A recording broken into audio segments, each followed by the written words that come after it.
Hola a todos, seguimos en Mercado por Expertos. En el día de hoy nos visita Regina Ranieri. Regina, gracias, un honor tenerte acá. Gracias. Regina, para que todos ustedes sepan, es ingeniera de la UTN industrial, a su vez es la directora de la Diplomatura de Energías Renovables del SEMA y a su vez tiene un máster en energías del CEARE. Correcto. Muchas gracias por la invitación. Regina, bienvenida. Y creo que para comenzar, algo que nos gustaría a todos saber es, ante estos cambios de gabinete en este instante, ¿cómo ves vos la situación que se viene el próximo semestre en términos de energías? Bueno, a ver, la salida de Aranguren para los que estamos en el sector era una cuestión de tiempo nomás. Ya se sabía que la decisión política en cierto momento iba a ser justamente hacer un parate y cambiar el gabinete en materia de energía. ¿Por qué? Por una cuestión muy simple, hubo que hacer un ajuste tarifario, que lo explicamos en el programa anterior, que fue invitado por Mercados por Expertos, en cómo se constituye una tarifa y por qué era necesario hacer un sinceramiento tarifario. Lamentablemente son medidas que entre lo político y lo social siempre hay un gran lapso y hay que cerrar. Pero en base a lo técnico yo creo que ha habido una muy buena gestión y que se esperan otras nuevas iniciativas también en materia de nuevos proyectos, que es al fin y al cabo y con este reciente anuncio de Mercado Emergente de la Argentina que va a traer nuevas inversiones. Creo que el desafío de Iguacel, el nuevo ministro, va a ser justamente lo que hablábamos off the record, ¿no? Unas nuevas iniciativas que están restando todavía a iniciarse, que es la Ley de Energía Distribuida, que ya está aprobada, pero está pendiente de su reglamentación. Correcto. Esto va a cambiar conceptualmente el mercado eléctrico, porque ahora los usuarios vamos a poder también vender la energía remanente a la red. Claro. Y eso va a implicar que cambie todo el sistema en su configuración. O sea, vas a percibir, no solamente vas a pagar la factura, sino que vas a percibir una ganancia por vender energía. Eso como primer punto. Como segundo, la posible incorporación de autos eléctricos, que se está evaluando en el país. Ley de incentivos justamente para eficiencia energética, que ahí sos mucho más experto que yo al respecto, pero va a haber una nueva ley para parametrizar cuáles son los conceptos en los cuales debe haber efectivamente eficiencia, sobre todo en las industrias, que como siempre decimos, ¿no? La energía más barata es la que no se consume. Correcto. Y ahí hay que trabajar en articular formas por las cuales las empresas pueden adquirir un financiamiento, adquirir una cuota de dinero para hacer inversiones que reduzcan finalmente el consumo y que cuando se dan cuenta en el tiempo en que se repagan, quedan boquiabiertos, sin duda. Totalmente, sí. Bueno, muchas gracias por esa respuesta, la verdad es muy completa. Dicho eso, ¿cuál es el escenario, y en paralelo, ¿no? ¿Cuál es el escenario que vos visualizás en términos tarifarios también para este próximo semestre desde esa perspectiva? Bueno, verdad, en cambio tarifario para lo que es residencial yo creo que se van a mantener los ajustes que se han hecho porque es un sinceramiento al mercado real en cuanto al precio de generación. Yo me abstengo de lo que es en precio boca de pozo porque no soy especialista en hidrocarburos. Sí, en materia de energías renovables, lo que te comentaba antes, ¿no? Que los proyectos se estén ejecutando en forma y tiempo. Más que la Argentina ascienda a una categorización de país emergente, va a llevar a que los contratos contraídos en Renovar, que son las licitaciones de energía renovable, a 20 años y en dólares, a mi criterio perciban una mejora. ¿Qué es lo que está pasando por contraparte? Hay proyectos que no están financiándose y hay una clara decisión financiera del mundo financiero de los bancos multilaterales en volcar cuotas, créditos que tienen asignados a países como Argentina, el Cono Sur, a transporte eléctrico, no a generación eléctrica. Entonces yo creo que ahí va a quedar un gap que se puede resolver en cuanto a acceso a crédito de quiénes van a ser los nuevos actores en el mercado financiero en Argentina, que efectivamente van a seguir percibiendo una rentabilidad por firmar un contrato a largo plazo en el país. Correcto. Bueno, bárbaro, muy bueno. Y en ese contexto, si vos tuvieses que dar una recomendación a un empresario pyme, a un empresario que tiene una compañía que consume una buena cantidad de energía, ¿no? Estando en esa ambivalencia entre ir a un PPA y hacer un contrato entre privados o comprarle a Camesa con esto de la dolarización del precio. ¿Cuál sería tu recomendación? Si te parece, Juan, hacemos un poco de contexto en lo que tienen que hacer los grandes usuarios. Bien. Hay una ley que es la 27.191, para los que nos estén escuchando les interese saber mayor detalle, es que tienen que llevar un 8% del año 2018 de consumo de energía renovable, con 3 mecanismos, que es compra conjunta, simplemente que Camesa va a hacer varios pliegos licitatorios con licitaciones público-internacionales que han sido Renovar 1, Renovar 2, que ya hay 5 gigawatts de proyectos aprobados con financiamiento y con tarifa que se deben realizar en el corto plazo. O bien, y se espera Renovar 3 ahora en octubre, o bien tienen la alternativa de autoconsumo o bien tienen la alternativa justamente de firmar entre privados. Yo creo que va a depender primero de la potencia que tenga que contratar la pyme, porque puede ser pyme y tener un alto consumo eléctrico igualmente, ¿no? Y el respaldo financiero. ¿Por qué?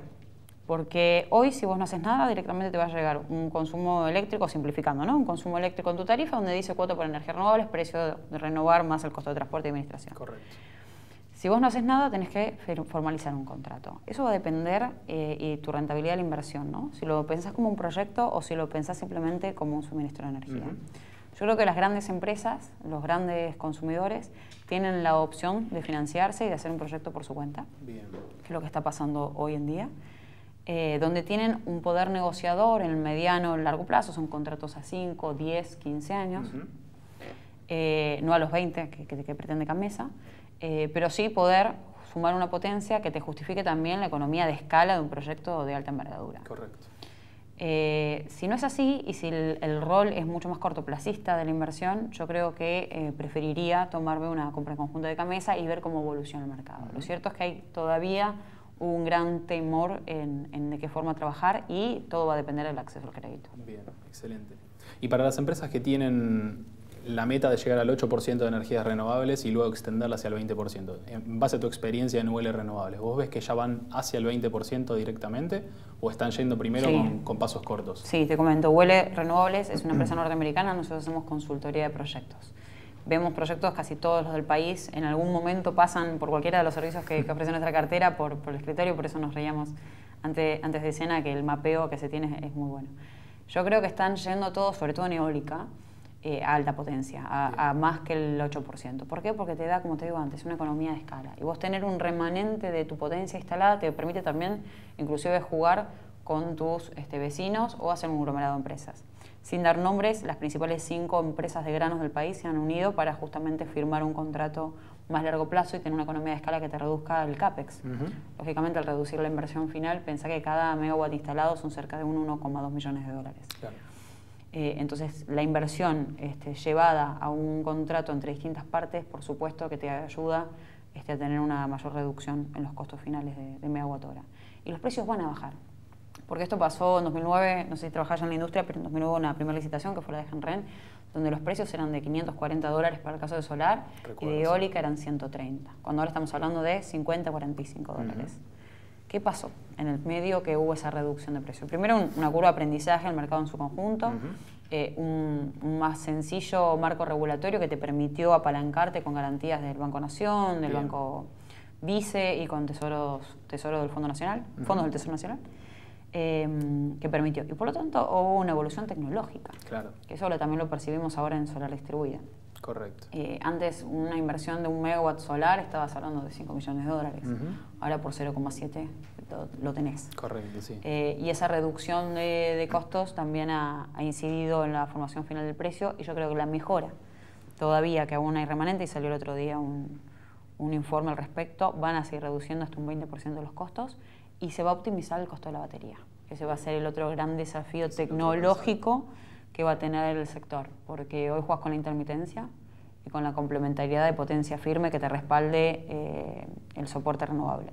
Cuando las baterías lleguen a un precio competitivo y se pueda complementar un uso de almacenamiento energético, yo creo que va a ser radicalmente distinto el mercado en su conjunto. Correcto, incluso va a complementar a la red actual de transporte, ¿no? Que tiene todavía su construcción por hacer. Bueno, tuve una charla muy interesante el otro día con el presidente de la Cámara Argentina de Energías Renovables, que él mencionaba eso. Estamos hablando de ampliaciones de la red, que son necesarias, porque sin duda tenés una capacidad limitada en cuanto a líneas. Pero ¿cuánto te mejoraría el sistema si en vez de pensar en kilómetros y millones de dólares de nuevas inversiones, pensás en tomar dentro de lo que hay centros de energía distribuida y empezar a hacer pequeños nichos de nuevas potencias? En vez de no hablar de 50 ni de 100 megas, sino de 3, 5. Y ahí llenar el país en función de cada tecnología, para cada tipo de recurso que se pueda aprovechar según la región, ese tipo de emprendimientos. Y es otra alternativa, que no es descartada con la primera, pero que sí se podría complementar a mucho menor costo. Bien, súper interesante. En complemento a esto, estamos viendo las primeras casas matrices que se acercan hacia la Argentina e instalan sus respectivas empresas para satisfacer la demanda que se viene.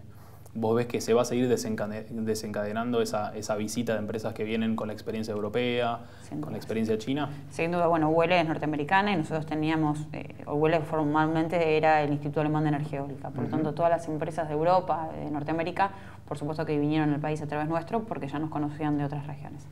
Venían al país, no que le abríamos puertas, sino que por supuesto buscaban proyectos y nos pedían a nosotros la auditoría técnica. La realidad es que están todos muy conformes con los proyectos y con la calidad técnica que hay en los proyectos. Por eso es que vienen. Pensá que la Argentina tiene las mejores radiaciones a nivel mundial y la Patagonia la mejor potencial eólico. Entonces era indefectible que el mercado, cuando propiciase un marco legal firme y sólido, lo iba a hacer. Correcto. Y la realidad es que hasta ahora están llegando bien. A ver, la única limitante que se habla bien en la industria es qué va a pasar con las garantías. Claro. Y después cuestiones administrativas menores, que es la devolución anticipada del IVA, cómo está haciendo la FIP al respecto, qué rol tiene el INTI dentro de lo que es remediar la industria nacional y justamente ponderar la industria nacional. Pero en lo que respecta a los contratos en sí mismos, yo creo que está teniendo un muy buen avance. Ya se inauguró el primer parque eólico del proyecto de Renovar 1 y están próximos a lanzarse varios otros. Yo creo que van a ser después del Mundial los anuncios, pero están efectivamente lanzándose. Y creo que eso sí genera un hambre en el mercado internacional. Pensá que tenés capacidad ociosa en la mayoría de los países del mundo. Claro. Y Argentina tenemos hoy un 2,3% de la matriz energética con renovables. Cuando tenés países que afirman que al 2050 van al 100%. Van al 100, y sí. Chile, no te vayas lejos. Sí. Ya Países de la región. Un poco tiempo, Uruguay también ha llegado días que se ha abastecido 100% con energías renovables. Entonces, hay realmente una tendencia global de trabajar en renovables. No es una o la otra, como se mal piensa o se mal debate, sino es una complementariedad de recursos, aprovechando una tecnología que es competitiva y que cada vez se está evaluando mejor. Bien, excelente. Y solo para agregar una pequeña adenda a esto que veníamos charlando. Hemos visto en diversas publicaciones de la industria que se menciona que las energías renovables tienen una mayor tasa de creación de puestos de trabajo. En tu experiencia actual y a su vez viendo lo que está tratando de hacer toda la reglamentación para generar más productos nacionales dentro de la matriz de lo que se instala. ¿Vos cómo ves esa evolución? ¿Ves que realmente va a pasar yo creo eso? Efectivamente. A ver, ¿qué es lo que genera empleo? Lo primero que genera empleo es efectivamente la construcción de metalmecánica propia de la tecnología. Hoy lo que tenemos en Argentina es industria nacional, que durante muchos años estuvo muerta. Sí. Y ahora está reviviendo. Lógicamente tenés una curva de aprendizaje, tenés un nivel de escala que no te va a llevar a un precio competitivo como es en otras partes del mundo, como es por supuesto todo lo que es Asia, sobre todo China, y en Europa los principales países. ¿Qué es lo que está pasando? Renovar, las licitaciones vinieron con crédito de la casa matriz de donde se ejecutaba y de donde se fabricaba la tecnología. Y eran ahí donde salía la mayor parte de trabajo. Ahora bien, en Argentina tenés un montón de fabricantes de transformadores, cables, inversores, tramos de torre, metalmecánica tenés aplicable también. Hay una ley de fomento, dentro de la ley hay un capítulo de fomento. Y lo que estamos explicando justamente en la Universidad del SEMA es preparémonos para lo que el argentino es mejor que cualquier otro, que es la parte financiera. Excelente. Interpretamos la parte financiera, interpretamos cómo se financian estos proyectos, qué se puede hacer localmente en cuanto a optimización de parques en operación, en cuanto al mantenimiento de la tecnología, en cuanto a la negociación contractual con los fabricantes, qué es lo que localmente se soporta, y esa fue la base principal de la creación de la diplomatura de UCEMA. Preparar al profesional para el futuro de nuevo empleo que se viene. Yo manejo la bolsa de trabajo de la facultad y tenemos cerca de 3 búsquedas por semana. Y se busca más de un perfil, no solo perfiles ingenieros, sino también pueden ser abogados, administradores, financieros, ingenieros. Excelente, bueno, lo recomendamos fuertemente y allí estaremos también. Encantada. Te comento que son los martes a las 18:30 hasta las 21:30. Son 20 segmentos y vemos justamente desarrollo y gran foco en la parte de financiación. Bueno, Regina, excelente. Muchísimas gracias por todo el valor agregado que nos has dejado. Y vamos a ir a una pausa y luego seguimos por Mercado por Expertos. Gracias a vos. Gracias.